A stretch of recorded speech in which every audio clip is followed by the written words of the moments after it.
Hello, everyone. This is Dana from NexGen. And on this week 14 of our Me Inc. series, we're going to go through Angela's 5-year plan. If you remember from last week, we went through Angela's Angela's February expenses, and we saw how inflation was eating into her budget and also how it was affecting her savings. So today we're going to go through her plan where she's going to deal with inflation, eliminating her debt, and also increasing her net worth. Let's look at Angela's 5-year plan. Her 5-year plan is that she is debt free, which means that her house is paid in full, her cars paid off, and she has eliminated her student loan debt. She wants to have an emergency fund, which is the 1 year of expenses. She wants to grow that to 2 years. That's what she's looking at. And also she wants to prepare for retirement from her job because, as I said before, she does have a side business that she actually wants to work full time. This is her spend plan, and we're looking at it per month. So with the income, if you remember, she did receive a raise, although her budget, she did not want to increase her budget based on her increase. She wanted to keep the same budget. But because of inflation of her groceries, utilities, gas, and probably some other things, she pretty much moved some things around. So her mortgage, her car, her student loan debt, and her HOA, and of course her life insurance, it pretty much stayed fixed.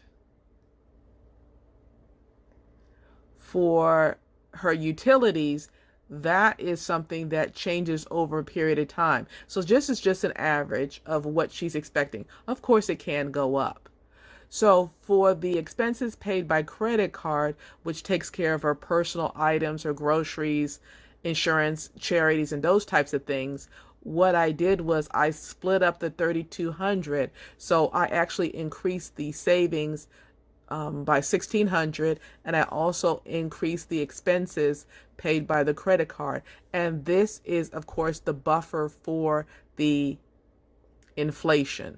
So that's where she is right now going into March. So she's going to make one change, and that's what we're going to go into now. For her 5-year plan, she's going to need two things. She's going to need a personal line of credit that is up to her 1 year of expenses. Now, she does have a personal line of credit for $50,000, and the APR is less than 12%. Now, don't be distracted by the $50,000. You actually do not have to have a personal line of credit to be able to do what I'm getting ready to show you. That is just her preference. And also, she has a credit card that has no balance. So the purchases that she's making will be paid off every month. So for this to work, she cannot have a balance on a credit card that she's using. So she needs two things. One, a personal line of credit that's up to $50,000, and the APR has to be less than 12%. And she has to have a dedicated credit card for her personal expenses that she intends to pay off every month. Hopefully that you can see this, but I made 3 changes. The first change is that I increased the monthly spending. Then I increased the mortgage by $5,000. And then the third thing I did was I eliminated the savings. And your question would be, well, why did you eliminate the savings? Well, if you remember what we talked about when we discussed inflation, one of the things that inflation does is that it erodes the spending power of the money that you have in savings. So don't misunderstand. She still has an emergency fund because remember, she still has the 5-year certificate of deposit, but she won't need it. So you may be saying, well, where did that $5,000 come from for the mortgage and what difference would that make? I will talk about that in a minute. And then you say, well, where does that extra money come from the spending when she's only receiving $6,000? That's where the line of credit comes in that I was telling you about. And that's the reason why I had to separate what was paid by check and what was paid by credit card, because right now that's all she would need to be concerned with. Because what's going to be paid by check is individually, and then everything that's paid by credit card would be one payment to the credit card. So now I'm going to show you how it works. But before I do that, I'm going to show you the reason why she is increasing her mortgage from 1481 to a higher amount. This is Angela's amortized loan schedule. So what she did was in 2018, as you see right here, that's the start of the loan. She took out a loan for $250,000. This is the mortgage, a 30-year mortgage with the annual percentage of with a rate of 3%. And over here you see her scheduled payment of $1,054.01. The reason why it's so much lower than the monthly payment that we talked about earlier is because the scheduled payment does not include the escrow. So once she pays, and the escrow is what we talked about before, it is the insurance, the homeowner's insurance, and also the taxes. So what happens is that the money that's given to the mortgage company or to the lender, part of it goes to the principal, part of it goes to the interest, and then the other part goes to what we call escrow. And so the escrow is held until the insurance needs to be paid or when the taxes need to be paid. And those are usually paid once a year. So what they want to do is they want to build up the amount. So that extra amount is built up so that the payment can be made for the taxes and insurance. And so even though you may have a fixed rate mortgage, if the insurance increases or the taxes would increase, then the escrow amount would have to be adjusted. So today we're only going to concentrate on the principal and the interest. So because she took out a 30-year mortgage with 12 payments per year, she's going to be making 360 payments. So she's took out the mortgage at 42, which means a 30-year mortgage will take her all the way to 72 years old. And what she does not want to do is she does not want to go into retirement with a mortgage. The other thing is, once she purchased her home, she's getting all kinds of advertisements to give her a lower rate. Well, no matter what the lower rate's going to be, when she signs the loan, especially if it's for a 30-year loan, it basically starts the clock all over again. So then it would be after 72. And even if she only took out a 15-year mortgage, that's not something that she wanted to do because, let's go ahead and I'll show you why real quick. Right here is the loan is 30. Let's change that to 15.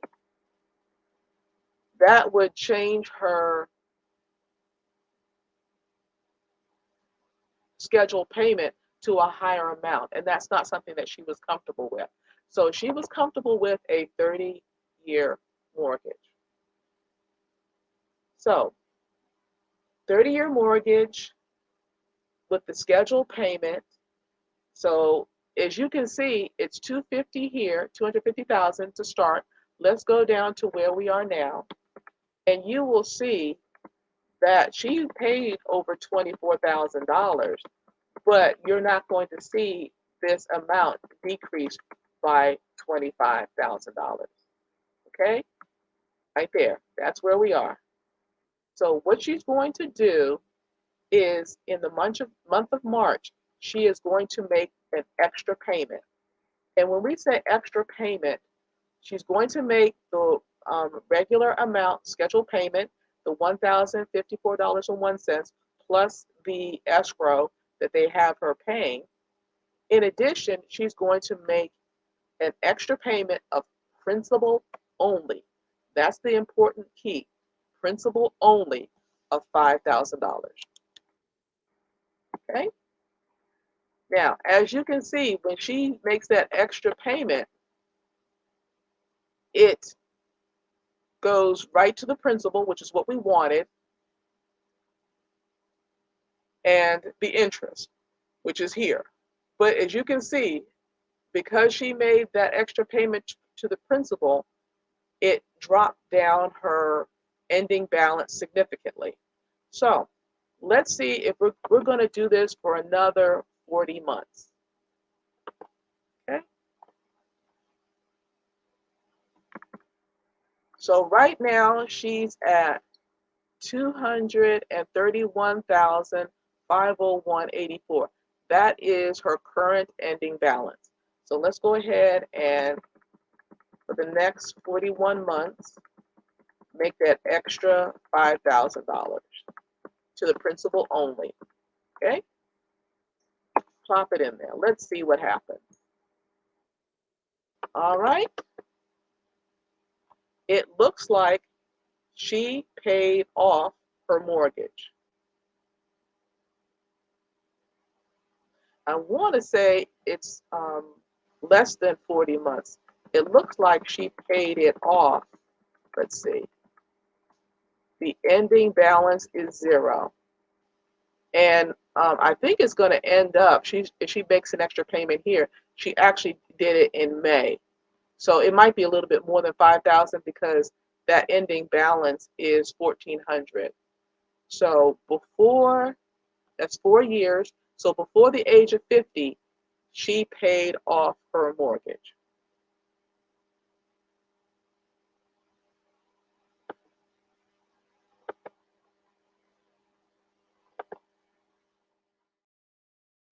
Now that you see the significance of the $5,000, we're going to go ahead and look at the plan. So with the plan, we have all of the income. Now, the reason why you see the 6,085 plus is because over the 5-year period of time, Angela expects to get more money. She expects to get more promotions and bonuses, which is perfectly fine. This is just an illustration. All personal monies that she receives will go into the personal line of credit. From the personal line of credit, remember that 50,000, it doesn't have to be that much, but the personal line of credit is what's going to be used to pay her personal expenses. And the personal expenses we expect to be no more than $9,485. And that's taking into consideration the extra $5,000 principal that we're putting on the mortgage. And then we're going to repeat. And we're going to do this every time she gets paid. Now, the question you may be asking is, well, what about the payment on the personal line of credit? Well, remember, she gets paid every other week. So that money will go into her personal line of credit and it will count as a payment. So hopefully that makes sense. So we're going to go to what happens after 5 years. Okay, this is a snapshot of what would happen after 5 years. Now, I have $6,200 for the income, because it really doesn't matter if she is receiving income. So I just bumped it up a little bit. Hopefully it'll be more, but if not, no big deal. We're okay.